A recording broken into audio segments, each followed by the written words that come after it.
going to make you happy when you pass 50. It's the maturity to trust your instinct, to not want to change others, to live with others as much peace as you can, and to be most gracious as you can about yourself. So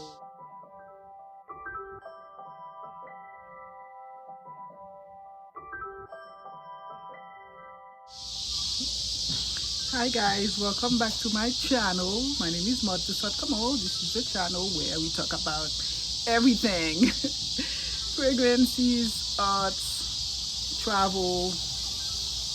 Every so often I give you a little story time and give you my 2 cents on a few things. So my last video was about a little bit about me, and I've appreciated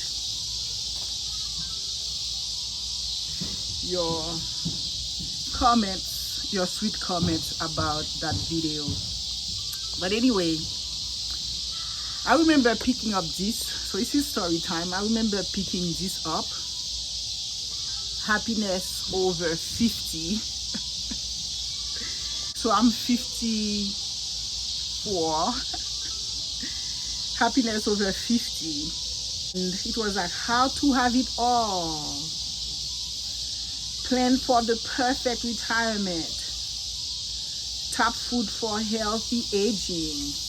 It's just so much. Oh my God. Like I get tired and scared just reading the list of things you would have to do to find happiness over 50. The complete guide to happiness over 50. But anyway, I thought maybe of giving a little bit of my 2 cents on that. I think there are things that they say that's very important. A full bank account, a new car, room in your skinny jeans may bring you joy, but in the long term, it's resilience, healthy habits, and support network that will truly light up your life. So I'm glad they say that. I'm glad they say that, because although they go around telling you about a lot of things to do, lots, meditation, it's just a lot. 9 ways to feel your best. Meditate. Get a little sunshine. Go back to nature. Clean up your diet. The type of food to eat for a better sex life. Work it out. Get regular checkup. Be grateful. Stay present. I find myself, I'm drawn by the content like be grateful, stay present, and get a support network. I think that true happiness really comes from when you are feeling centered mentally. Otherwise, anything else you have, you're not really going to have the happiness. So I would say at 50, if you're fortunate enough perhaps to live in a country like the US, and a little bit of your finance may have been taken care of. I recognize it's not everyone, but if you are in the situation where a little bit of your finance is taken care of, and you are graced with health, although you have to work a little bit harder to maintain the health, but if you are graced with that health, then what can really make you happy at 50, over 50? That's a question I think that anyone can ask. Like if you're a teenager, you want to be happy, a happy teenager. You know, you want to be happy in your 20s. You want to be happy anytime. But what about being over 50 requires a whole book on happiness over 50.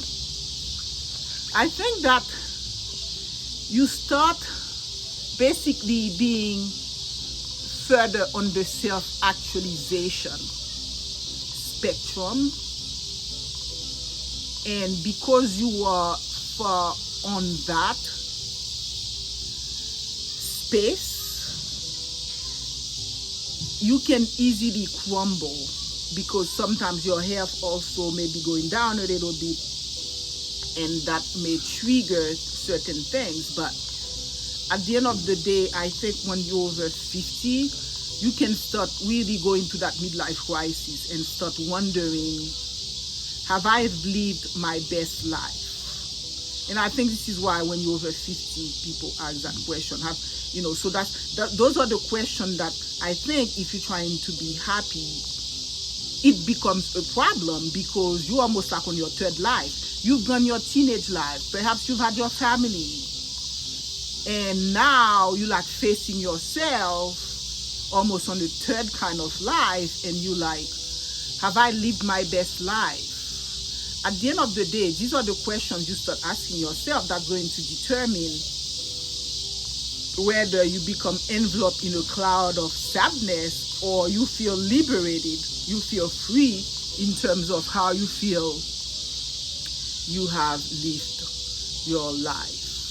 So I think that I have found myself perhaps asking this question in a more purposeful way, where I feel, okay, there is no joke now. What does happiness represent as you turn 50? This book does talk about being grateful. I think it's key. Heck, if at 50 you're still worrying about your body not being perfect, you're still worrying about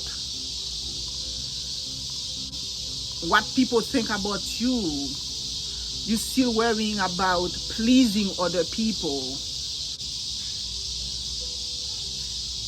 it's you a little bit maybe behind on the maturity level. I think that happiness over 50 then is going to boil down to being at a level of maturity where you are asking yourself, have I lived my best life? And you have to be, and you are feeling grateful that you have been given this life, and that you have done what you can to live it as well as you can, given the information that you had. And you also own the fact that you cannot be upset at things, at the result of things you did not do.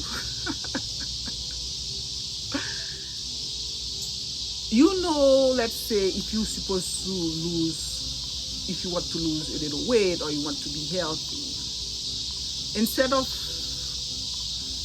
being upset about it, or know that you should be at the maturity level enough to recognize that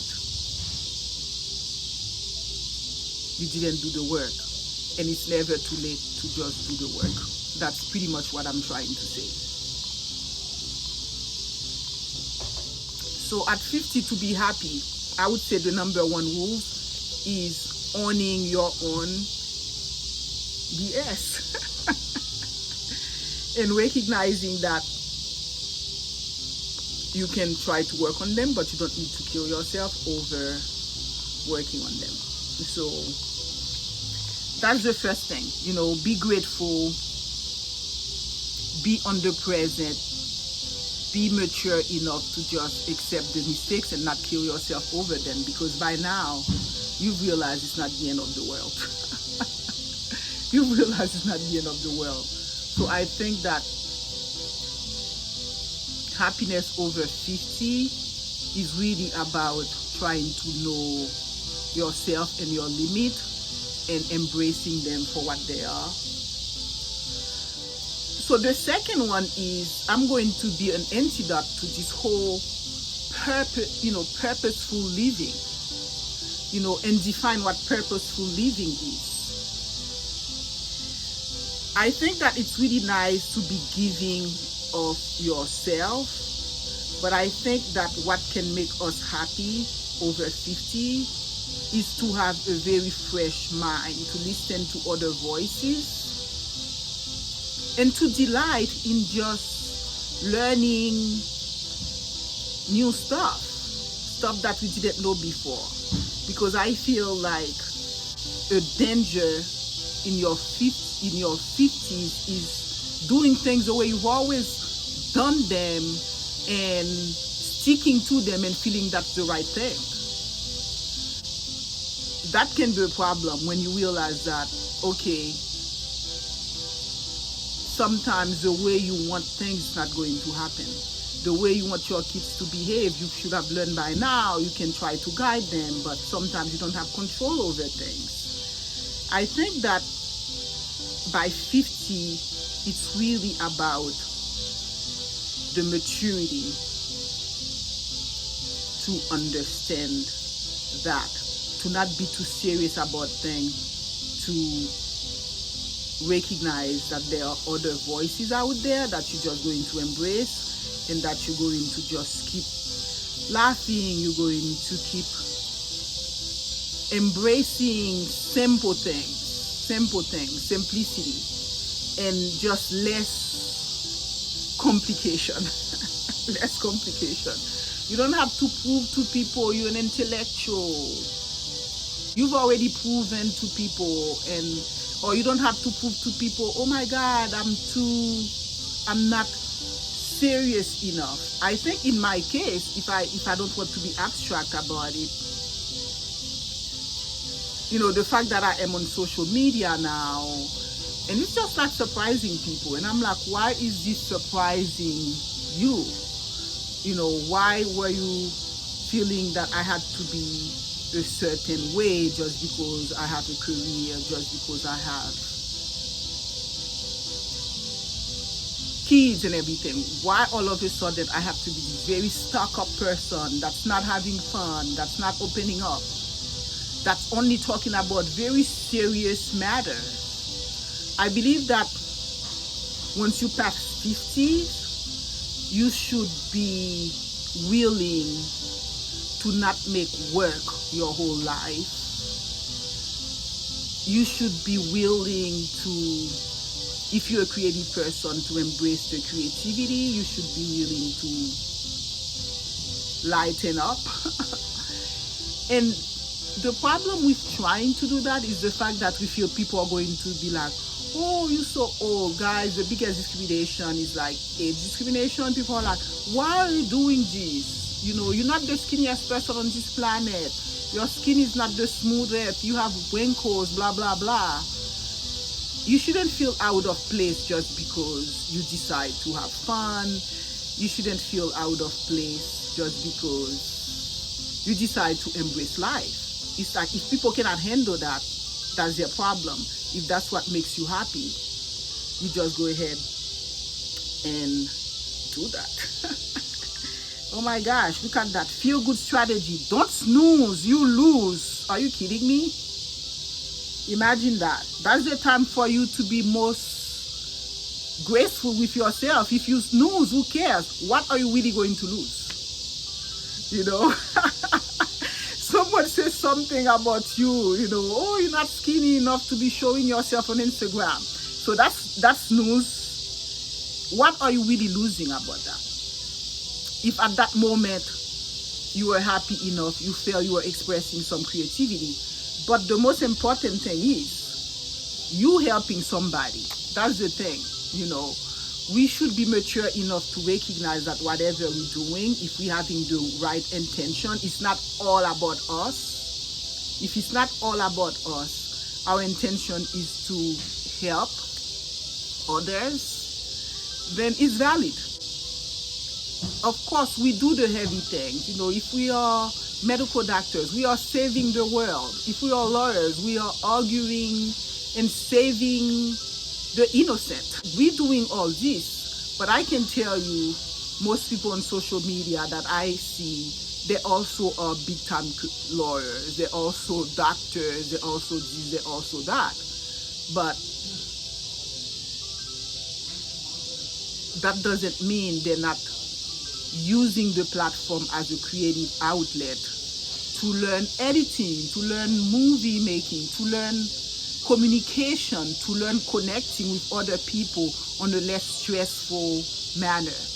And I feel like once you are over 50, those are barriers that you can face, because you feel like people feel you should be in your place. You should be this serious person.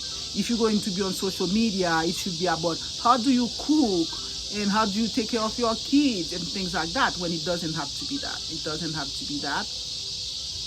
I feel like there is also a space for women over 50s to be happy by having fun with themselves and talking light things, talking fashion, talking lifestyle. That's going to be very inspirational for someone who feel they should be in their corner just because they turned 50 and just waiting for retirement and whatever, dying. Yeah, I don't have a specific prescription on how to be happy in terms of doing things and working out. Those things give you temporary things and they're great as the foundation, but at the end of the day, it's your mind that's going to make you happy when you pass 50. It's the maturity to trust your instinct, to not want to change others, to live with others as much peace as you can, and to be most gracious as you can about yourself. So I won't do too much editing. I'll see how this little self-motivating thing goes. I didn't give you very specific stories to illustrate what I'm saying, so I don't want to get too personal. So I'm hoping this is not too abstract and that you get a few things here and there of what I say. So thanks for your time in listening to my 2 cents and thoughts on this beautiful evening. And until next time, bye.